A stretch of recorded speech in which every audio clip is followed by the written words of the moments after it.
l'Union africaine, dans une profonde crise, une crise très sévère, l'Union africaine n'arrive pas à régler les problèmes du continent. C'est clair. Ce que l'Union européenne arrive à faire pour l'Europe, l'Union africaine n'arrive pas à le faire pour l'Afrique. Et l'Union africaine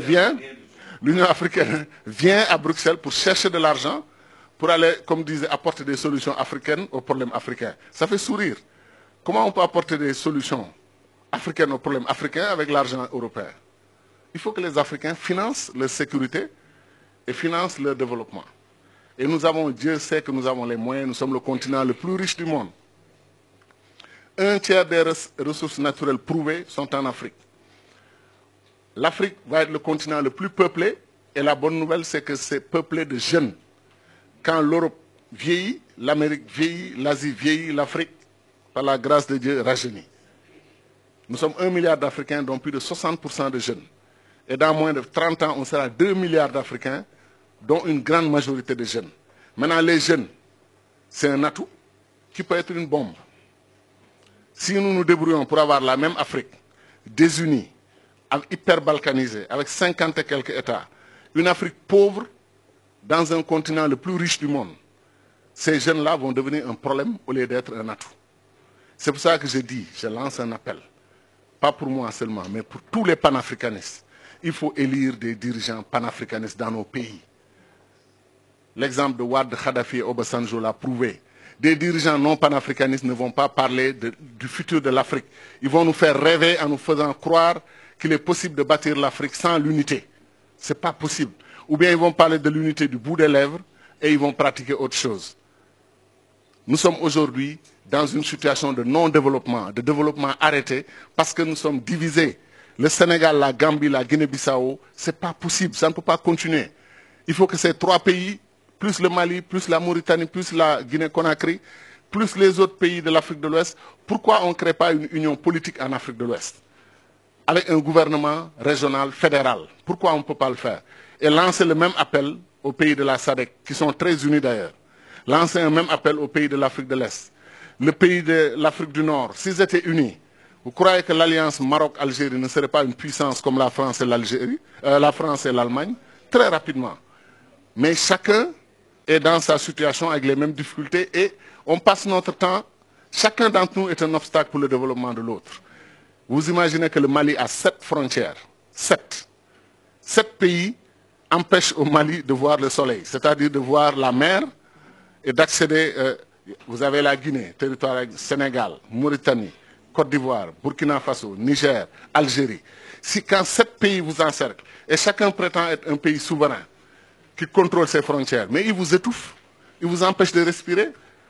C'est pour ça que nous nous disons, on peut aller rapidement, au moins, à défaut d'avoir les États-Unis d'Afrique, qu'on ait des gouvernements d'union au plan régional, étape vers les États-Unis d'Afrique. Qu'est-ce qui nous empêche d'avoir une monnaie commune? Le franc CFA, là, 14 pays le partagent, en Afrique centrale et en Afrique de l'Ouest. Faisons-en la base d'une monnaie continentale. Parce que si le franc CFA s'allie avec le Nigeria, et on change le nom, on ne l'appelle plus franc CFA, c'est clair. Le mot franc disparaît au moins.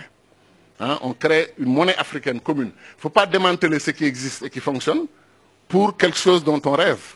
On prend ce qui existe, on l'améliore et on l'élargit au Nigeria, au Ghana. Dès qu'on le fait, on a presque un tiers des pays africains qui partagent la même monnaie. Mais c'est une base pour tendre la main aux autres. Kadhafi, avant lui, Nkrumah, on parlait de Banque centrale africaine il y a 50 ans. Banque centrale africaine, monnaie commune africaine, constitution, citoyenneté africaine, armée, défense commune africaine, diplomatie commune africaine, commerce extérieur africain. C'est pour ça que je dis que quand on a mis Nkrumah de côté, après on a organisé le coup d'État, on s'est retrouvé avec un faux paradigme qui a fait que même les pays africains les plus avancés comme la Côte d'Ivoire sont retombés après dans la situation que l'on sait. Est-ce que vous savez que les Malaisiens allaient en Côte d'Ivoire pour dire aux Ivoiriens dans les années, début des années 70, nous voulons être comme vous? Aujourd'hui, la Malaisie est une puissance régionale. Elle vend de l'huile de palme à la Côte d'Ivoire qui lui vendait de l'huile de palme avant. La Corée du Sud, qui avait 1,5 milliard de dollars, 1,5 milliard de dollars de PIB égal au Sénégal, a aujourd'hui 1500 milliards. Le Sénégal a 15 milliards de PIB. Et la Corée du Sud a un niveau de développement équivalent à 25 pays d'Afrique qui sont regroupés dans le marché commun de l'Afrique du Nord, de l'Est et du Sud. 25 pays d'Afrique. Mais pourquoi? Parce qu'ils ont eu le bon leadership, et ils ont appris à être un État depuis 5000 ans. Nous, on apprend à être un État depuis 50 ans. Et des États qui posent problème parce qu'ils n'ont pas de frontières reconnues et acceptées par les populations. Les Africains, les populations sont panafricaines. Ce sont nos dirigeants qui ne sont pas panafricanistes. C'est eux qui bloquent l'unité de l'Afrique. C'est eux qui bloquent l'avancée de l'Afrique. Chacun veut être président de la République avec cortège, escorte, nommer des ambassadeurs, nommer... Et je termine sur ça. Les États-Unis ont 13 ministres, les amis. 13 ministres. Première puissance du monde. L'Afrique a plus de 2500 ministres. C'est la vérité. Comptez 30 ministres par pays, ce qui est faible d'ailleurs. Et vous multipliez par 50 pays, 1500. Comptez 40 ministres par pays, multiplié par 50, vous êtes à 2000. Et on est 54 États. Et si on les suit, ils vont détacher l'Azawad du Mali, ils vont détacher la Casamance du Sénégal. On va continuer l'hyperbalkanisation de l'Afrique. Il faut arrêter ça. Il faut arrêter ça. Il faut arrêter ça. Il est temps d'aller à l'unité. Pour des questions de survie, d'abord du continent. Et ensuite pour des questions d'ambition, que l'Afrique fasse partie des puissances du monde dans 10 ans, 20 ans, à côté de la Chine, qui est un pays aussi pauvre que nous, à côté de l'Inde, qui est un pays aussi pauvre que nous, à côté du Brésil, qui est un pays aussi pauvre que nous. Comment chacun d'entre nous peut faire face à la Chine, faire face à l'Inde, faire face au Brésil, faire face aux États-Unis? Voilà les 4 pays qui vont diriger le monde dans 10, 20 ans. 3 d'entre eux, sont des fédérations. 3 d'entre eux. Et le 4e est en fait, je n'ose pas le dire parce que j'ai trop d'amis en Chine, mais la Chine est un conglomérat de réalités nationales différentes, mais ils se sont unis. Voilà donc pourquoi on a tout intérêt, 1, à intégrer notre diaspora dans le processus de développement, et 2, à aller à l'unité politique.